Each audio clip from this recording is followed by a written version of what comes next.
नमस्कार, स्वागत है आप सभी का मेरे चैनल पे। मेरा नाम है शंकुनाथ मिश्रा। दोस्तों, आज हम लोग रेलवे पास रूल्स के बारे में जानेंगे, यानी कि रेलवे सर्वेंट पास रूल्स 1986 के अंतर्गत जो आते हैं, यानी रेलवे में एम्प्लॉय, रेलवे में जो काम कर रहे हैं वो एम्प्लॉय के, रेलवे सर्वेंट के फैमिली का कौन सा डिपेंडेंट फैमिली मेंबर्स रहते हैं जिनको रेलवे पास दिया जाता है, और in absence of railway employee भी जिनके नाम पे रेलवे पास अलॉटेड रहते हैं। कोई भी व्यक्ति जो अप्रेंटिस के अंतर्गत रेलवे में अप्रेंटिसशिप में दाखिल हुआ है, कोई भी व्यक्ति जो रेलवे में अस्थायी रूप से काम करते हैं, जो जिनका वर्क अभी तक कॉन्फर्म नहीं हुआ है, वो व्यक्ति वर्ग, वो एम्प्लॉइज, वो एंगेज पर्सनल इस रूल्स के तहत नहीं आते हैं। इस रूल पे रेलवे सर्वेंट्स जो फुल टाइम और परमानेंटली रेलवे में काम करते हैं उन्हीं के लिए ये रूल एप्लीकेबल है। दोस्तों, हम लोग जानेंगे कि परिवार के किन परिजनों के लिए रेलवे पास, सारे प्रकार के रेलवे पास अलॉटेड है और इनमें कंडीशन क्या है, और अगर रेलवे पास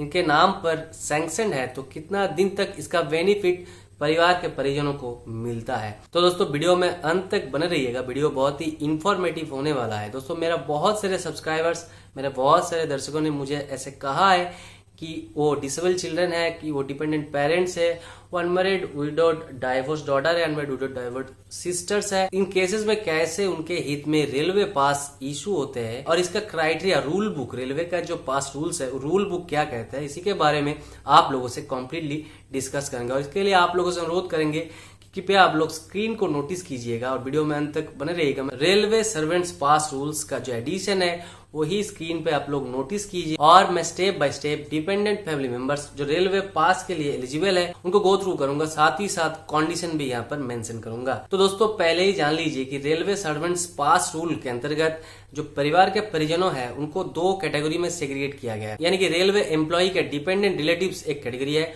और रेलवे एम्प्लॉय का फैमिली एक कैटेगरी है। दोनों में ही जो डिपेंडेंट फैमिली मेंबर्स यानी कि सदस्यों जो है उनको अलग अलग से यहाँ पर स्थिर किया गया है और कंडीशंस भी यहाँ पर अलग अलग से एप्लीकेबल है। याद रखिएगा दोस्तों, रेलवे एम्प्लॉय का जो डिपेंडेंट रिलेटिव्स है उनको रेलवे पास का बेनिफिट तभी मिलेगा जब रेलवे एम्प्लॉय का फादर जीवित ना हो और परिवार का इन कैटेगरी में, यानी कि डिपेंडेंट रिलेटिव की कैटेगरी में जो भी सदस्य आता है वो रेलवे एम्प्लॉय के ऊपर पूरी तरह से आश्रित हो, तभी इन कैटेगरी में, यानी कि डिपेंडेंट रिलेटिव इन कैटेगरी में जो भी परिवार के परिजनों रहता है उनको रेलवे पास की सुविधा मिलेगी। और डिपेंडेंट रिलेटिव को छोड़ के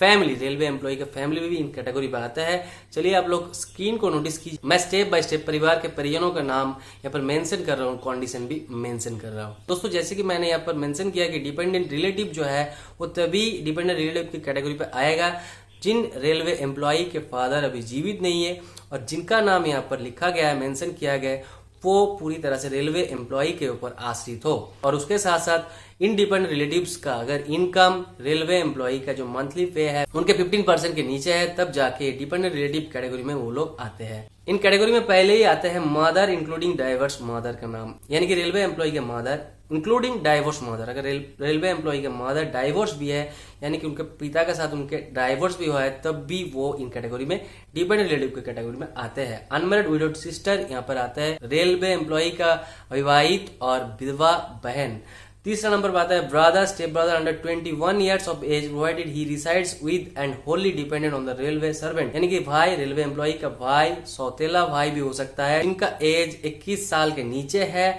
और जो पूरी तरह से रेलवे एम्प्लॉय के ऊपर आश्रित है, वो भी डिपेंडेंट रिलेटिव्स के कैटेगरी में आते हैं। उसके बाद 4 नंबर पे invalid brother of any as. Invalid brother यानी कि विशेष रूप से सक्षम, अगर रेलवे एम्प्लॉय का कोई ब्रदर रहता है, उसका कोई भी एज हो, इससे कोई ताल्लुकात नहीं है, वो भी रेलवे सर्वेंट का जो पास फैसिलिटीज है, बेनिफिट्स है, वो एंजॉय कर सकते हैं। उसके बाद 5 number brothers who has attend the age of 21 years and is a bonafide student of a recognised educational institute. वो भाई, रेलवे एम्प्लॉय का वो भी भाई जो अभी 21 साल अटेंड कर चुके हैं मगर किसी ना किसी इंस्टीट्यूट का, कॉलेज का, यूनिवर्सिटी का एक छात्र है, वो भी रेलवे पास का बेनिफिट ले सकते हैं। उसके बाद 6 नंबर पे लीगली डाइवोर्स सिस्टर्स। अगर रेलवे एम्प्लॉय का कोई लीगली तलाकशुदा बहन है, वो भी रेलवे एम्प्लॉय का जो पास का बेनिफिट है वो ले सकते हैं, उठा सकते हैं।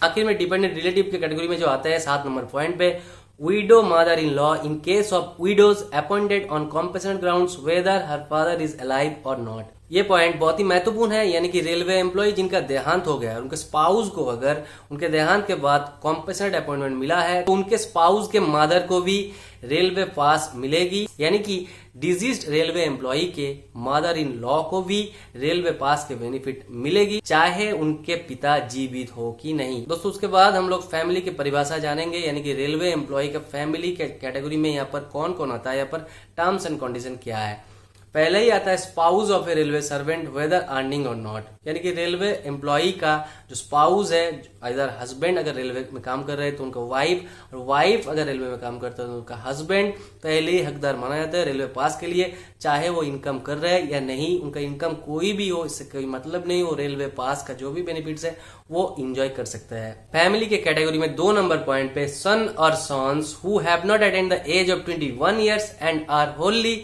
Dependent on the railway servant, यानी कि रेलवे एम्प्लॉय जिनका पुत्र अथवा एक से ज्यादा पुत्र जिनका एज 21 साल से नीचे है, जो पूरी तरह से रेलवे एम्प्लॉय के ऊपर आश्रित है, वो 2 नंबर पॉइंट पे आते हैं, वो फैमिली के कैटेगरी में 2 नंबर पे आते हैं।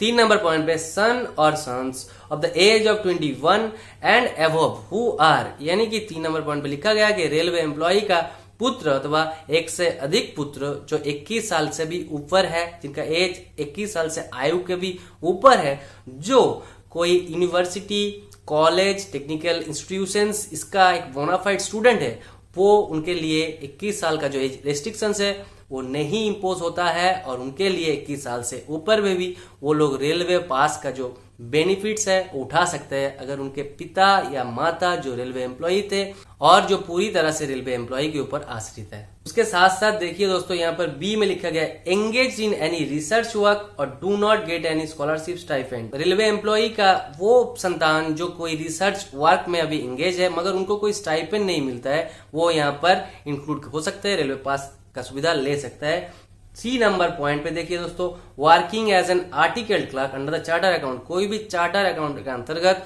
वो कोई आर्टिकल क्लर्क कैसे आर्टिकल क्लर्क काम करे तब भी वो रेलवे पास का जो बेनिफिट्स है वो उठा सकता है। डी नंबर पे देखिए दोस्तों, invalid on appropriate certificate from railway doctor, यानी कि रेलवे एम्प्लॉय का अगर कोई विशेष रूप से सक्षम संतान है वो भी 21 साल से ऊपर तक भी रेलवे पास का जो फैसिलिटी है बेनिफिट उठा सकता है, मगर उनके डिसेबिलिटी सर्टिफिकेट रहने के साथ साथ उनको रेलवे डॉक्टर के द्वारा एक परीक्षा उनका करना है, और रेलवे डॉक्टर अगर उनको एक सर्टिफिकेट दे देता है कि यहाँ का डिसेबिलिटी सर्टिफिकेट ऑथेंटिक है और ये डिसेबल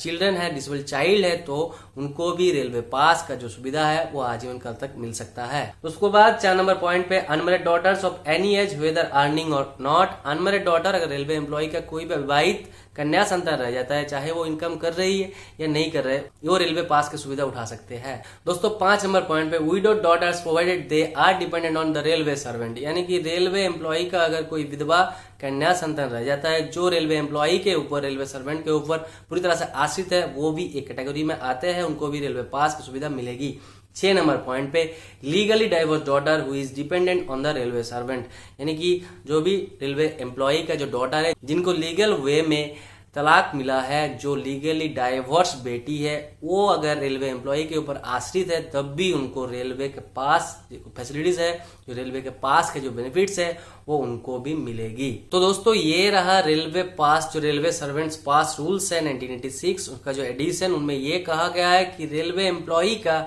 इन कैटेगरी में, इन 2 कैटेगरी में जो परिवार के परिजनों है उनको रेलवे पास का सुविधा मिलेगी। पहला जो कैटेगरी है डिपेंडेंट रिलेटिव्स, उनको अगर उनके इनकम रेलवे एम्प्लॉय का जो मंथली पे है, वो ग्रॉस पे है, उनके 15% का नीचे है तो उनको रेलवे पास की सुविधा मिलेगी, और सर्टेन अदर कुछ टर्म्स एंड कंडीशन जो मैंने यहाँ पर डिस्कस किया। और दूसरी कैटेगरी में आती है फैमिली, जिनका स्टेप बाय स्टेप मैंने आप लोगों से डिस्कस किया, वो भी रेलवे पास रूल के अंतर्गत जो रेलवे सर्वेंट का पास का बेनिफिट्स है वो भी उठा सकते हैं, मगर जो टर्म्स एंड कंडीशन मैंने यहाँ पर मेंशन किया उसी के आधार से उन लोगों को ये बेनिफिट दी जाएगी। तो दोस्तों आई होप सब्जेक्ट आप लोगों के सामने अभी क्लियर हो चुका होगा। आने वाले दिन पे इस तरह का और भी इंफॉर्मेटिव जानकारी के लिए चैनल से जुड़े रहिए। Pension, family pension related problem के सोल्यूशन के लिए चैनल से जुड़े रहिए, चैनल को देखते रहिए और कृपया मेरे चैनल को सपोर्ट कीजिए, चैनल को सब्सक्राइब कीजिए, चैनल को देखते रहिए। वीडियो अच्छा लगा तो जरूर शेयर और लाइक कीजिए। Thank you very much. जय हिंद।